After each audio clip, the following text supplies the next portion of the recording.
درد سراسر بدن. گاهی کل عضلات درد میکنه، نمیتونی نفس بکشی، نمیتونی عطسه کنی، نمیتونی بخندی، کل بدن درد میکنه. این سرما کل بدن گرفته.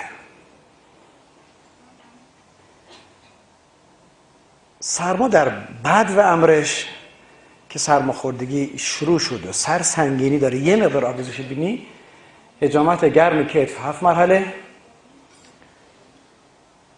جوشونده نعنا، سنبل تیب، اسقدوس یا مالیدن اسانسان روی پیشانی کافی است. پیشرفت کرد، درد و کل بدن گرفت، حجامت گرم زیاد کنید. یک کار خیلی مهم تعریقه. یک کرسی گرمی درست کنید، بره یه سوپ گرمی بخوره، بره زیر کرسی بخوابه تا عرق کنه، کل بدن عرق کنه.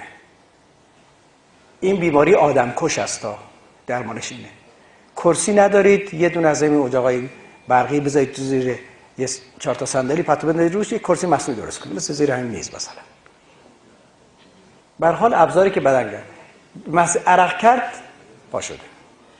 سرماخوردگی که رئیس کل همه بیماری هاست، رئیس کل درمانش تعریق است.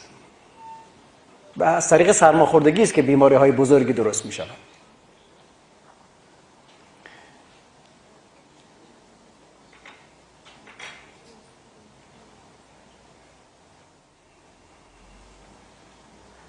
و به همین ترتیب دردهای عضلانی تک تک اندامها، اگر این درد در موقع سرما یا در موقع خوراک سردی ها زیاد شد، درد سرد است، یا تعریق یا روغنهای موضعی گرم، مثلا اساس نعنا مخلوط با روغن بادام تلخ، اساس نعنا مخلوط با روغن سیاه‌دانه، اساس نعنا مخلوط با روغن کنجد، موضعی به ولی درمان میشه.